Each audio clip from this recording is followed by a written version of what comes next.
গুম, বিচার বহির্ভূত হত্যা, নির্যাতন ও গোপন বন্দিশালা পরিচালনার মতো গুরুতর মানবাধিকার লঙ্ঘনের অভিযোগে দীর্ঘদিন ধরে সমালোচিত র্যাব দেশি বিদেশি মানবাধিকার সংগঠন থেকে শুরু করে জাতিসংঘ ও গুম সংক্রান্ত তদন্ত কমিশন বিভিন্ন মহল থেকেই বাহিনীটি বিলুপ্ত করার সুপারিশ এসেছে।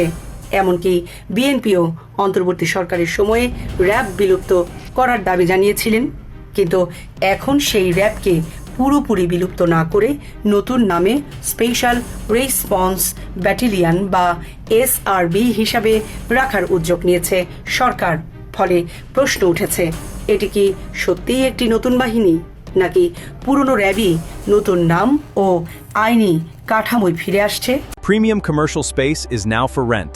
Featuring ample parking and excellent accessibility, this 4,200 square foot space is ready. Elevate your business and call us today.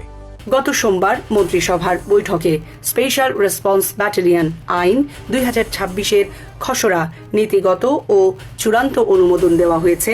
Legislative ও সংসদ বিষয়ক বিভাগের ভেটিং সাপেক্ষে অনুমোদিত এই খসড়ায় বলা হয়েছে, বিদ্যমান র্যাব বিলুপ্ত করে বাংলাদেশ পুলিশের অধীনে একটি বিশেষায়িত ইউনিটি হিসেবে এসআরবি প্রতিষ্ঠা করা হবে।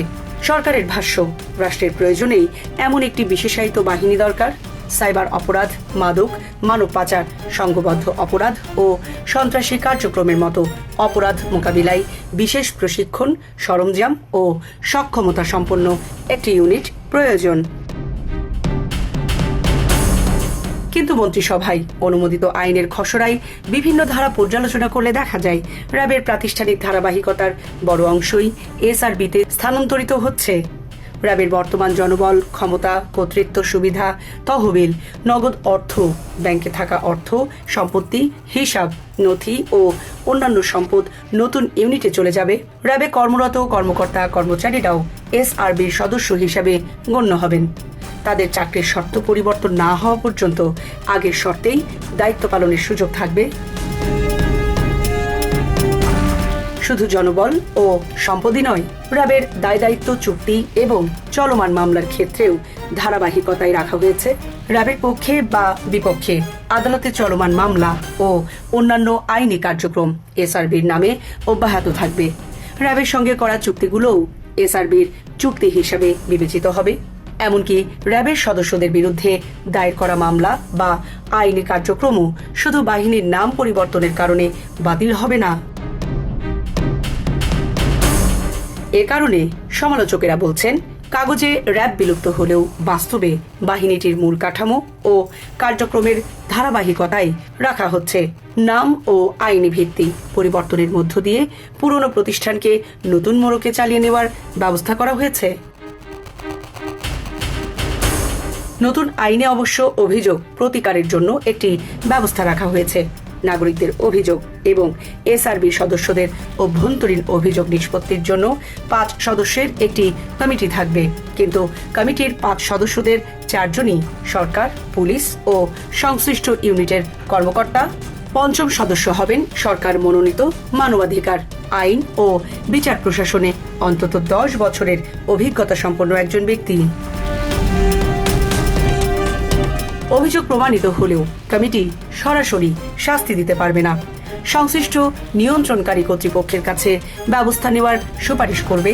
ফলে কমিটি কতটা স্বাধীনভাবে কাজ করতে পারবে এবং এর সুপারিশ বাস্তবে কতটা কার্যকর হবে তা নিয়েও প্রশ্ন থাকছে। র্যাবের বিরুদ্ধে এত বছরের অভিযোগের পর নতুন একটি বাহিনী গঠনের ক্ষেত্রে তাই মূল প্রশ্ন শুধু নাম বা পোশাক বদলানো নয়। একটি বাহিনীর চরিত্র নির্ধারিত হয় তার ক্ষমতা, কাঠামো, কমান্ড ব্যবস্থা, জবাবদিহি এবং সেই ক্ষমতা কিভাবে ব্যবহার করা হচ্ছে তার মাধ্যমে। র্যাবের নাম মুছে দিয়ে এসআরবি লেখা হলেও যদি একই জনবল, সম্পদ, ক্ষমতা ও কার্যক্রম বহাল থাকে, তাহলে কাঙ্ক্ষিত পরিবর্তন কতটা হবে সেটিই এখন বড় প্রশ্ন। সরকার বলছে র্যাব বিলুপ্ত হচ্ছে এবং মানবাধিকার সম্মত একটি নতুন বিশেষায়িত বাহিনী তৈরি হচ্ছে। সমালোচকদের বক্তব্য, পুরনো বাহিনীর প্রায় সবকিছু নতুন ইউনিটে স্থানান্তরিত হলে সেটিকে পুরোপুরি নতুন বাহিনী বলা কঠিন। বরং এটি হতে পারে একই প্রতিষ্ঠানের নতুন আইনি পরিচয়।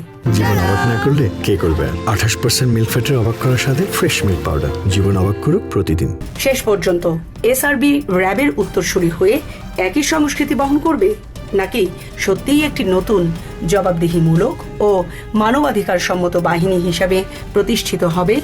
তার উত্তর পাওয়া যাবে আইনটি বাস্তবে কিভাবে প্রয়োগ করা হয় তার উপর। কারণ র্যাবের মতো একটি বিতর্কিত বাহিনীর ক্ষেত্রে নাম পরিবর্তন সবচেয়ে সহজ কাজ। কঠিন কাজ হলো ক্ষমতা ব্যবহার, জবাবদিহি ও রাষ্ট্রীয় প্রতিষ্ঠানগুলোর সংস্কৃতিতে সত্যিকারের পরিবর্তন আনা। সাবরিনা প্রীতি, ঢাকা এক্সপ্রেস।